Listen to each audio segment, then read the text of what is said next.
Biden was in Michigan today, and he was checking out. I guess it was the new Ford F-150. My dad got an F-350. That shit is nice. It's got a long bed, but anyway. So he was checking it out, and he is in Dearborn, Michigan, checking it out. And so someone in the media asks him, "Hey, can I ask you a question on Israel real quick, or about Israel real quick?" And he's like, "No, you can't, unless you get in front of this car and let me step on it, as I step on it."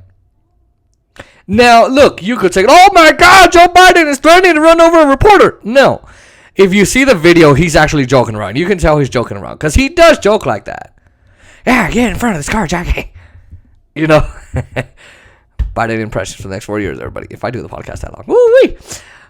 Okay, so, here we go. I will say this. Right? The media was laughing. They were laughing like, yeah, yeah, go ahead, Biden.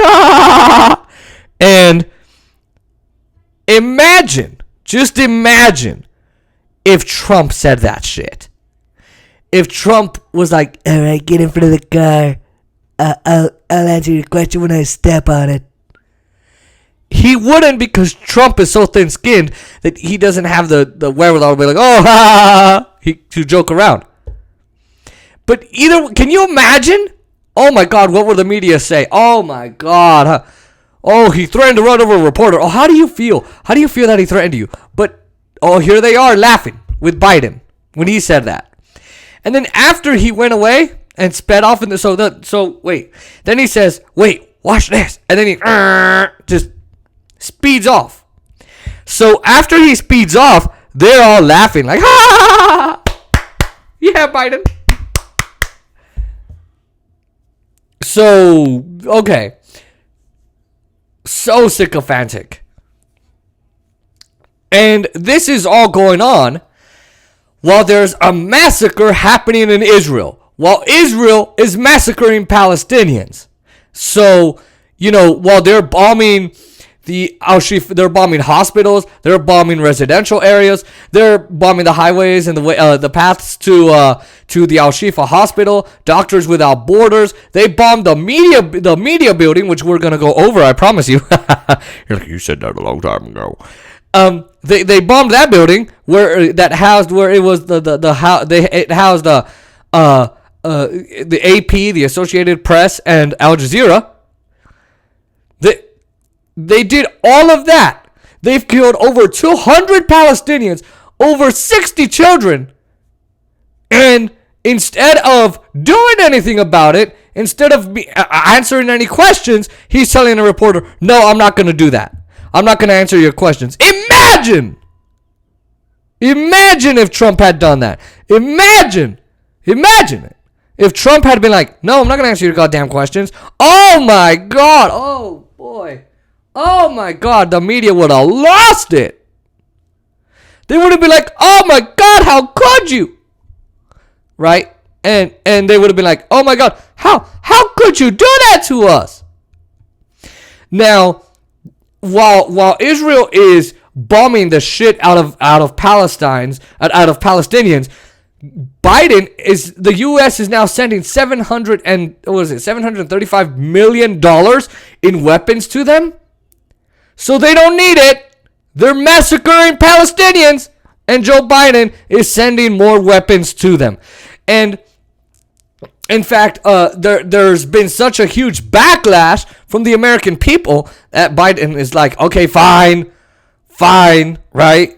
And so the administration comes out and says, "Oh my God, he spoke to the Prime Minister of Israel, Benjamin Netanyahu." Can never do it. Can never say his name right. And he said that he would like a ceasefire.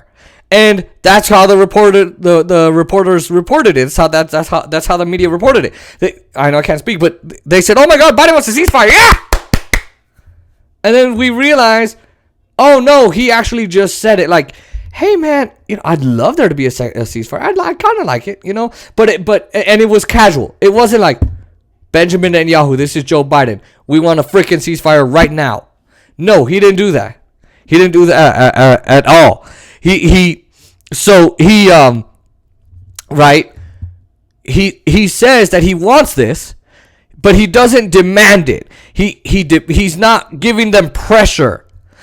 Right? And there's actually a UN resolution right now to condemn Israel and to demand a ceasefire and to stop the bloodshed. And so if Biden is demanding it, he's not demanding it. He's got a chance right now. This is the third time that they have to block to pass this, and Joe Biden and his team at the UN, his UN ambassador, keep blocking it. They keep blocking it. So you can't be here telling me that Biden is awesome, that he's on the right side of history. This guy opposed busing of African Americans in the 70s and the 80s. Probably still opposes it now. This dude, this dude worked with segregationists when he was younger and eulogized Strom Thurmond, who was a known racist. And then they lie and they say, they whitewash his record by saying, he marched in South Africa and he marched for civil rights and got arrested for trying to see Nelson Mandela. Total bullshit, total lies, total made up crap. And this is the same guy who says, we're on the right side of history. We care so deeply about it. About being on the right side of history. This is the same guy that's aiding and abetting Yemen, the other genocide that's going on. He's literally giving them, so he went from, we're not going to help them bomb targets. We're not going to directly help offensively bomb Yemen's, Saudi Arabia's targets. And we're like, yay! And then a week later, we come to find out, no, they're still going to do it, but they're going to help them defensively bombing. There's no such thing as defensive bombing. Who are they trying to defend from? There's nobody. It's not like Yemen is dropping bombs on Saudi Arabia. It's them.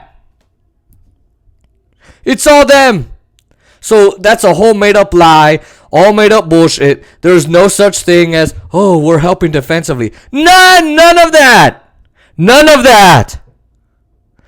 It's all bull. All of it. And so he's helping out in this genocide too. In Gaza. And in the West Bank. He's helping out in a genocide in Yemen, and he's aiding and abetting a genocide in Israel. In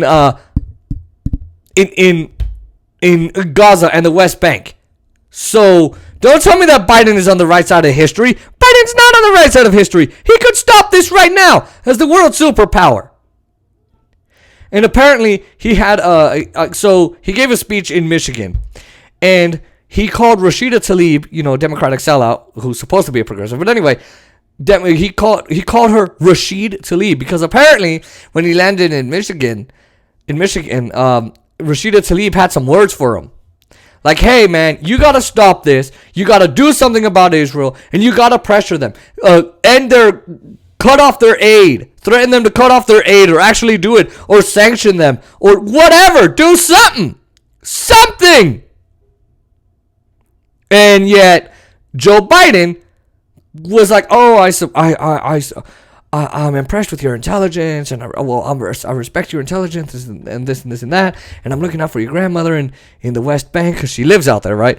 No, you're not. You're not looking out for anybody. You're looking out for Israel and Netanyahu, who's trying to distract from the fact that he can't form a goddamn government. And that's why people hate the Democratic Party, because Republicans will come out and tell you that they're pieces of shit. I'm a piece of shit. They'll say, I'm a piece of shit. I'm a Republican. I'm going to tell you how much of a piece of shit I am, and I'm not going to bullshit you. I'm not going to try and pretend I'm not. I'm a bullshitter. I'm a piece of shit. Vote for me. But the Democrats are, oh my God, dude, I'm the best of the best. I'm amazing. I'm so great. I'm so nice. I'm so kind. I'm on the right side of history. Vote for me. Vote for me. Meanwhile, they come in and aid and abet a genocide, and they don't stop Israel from murdering Palestinians for nothing. They don't stop Saudi Arabia from bombing Yemen. Instead, they send them to set up shop over there. That's the biggest problem. That's my phone. That's the biggest problem we're facing right now. So there you go, Joe Biden. absolutely being awful again.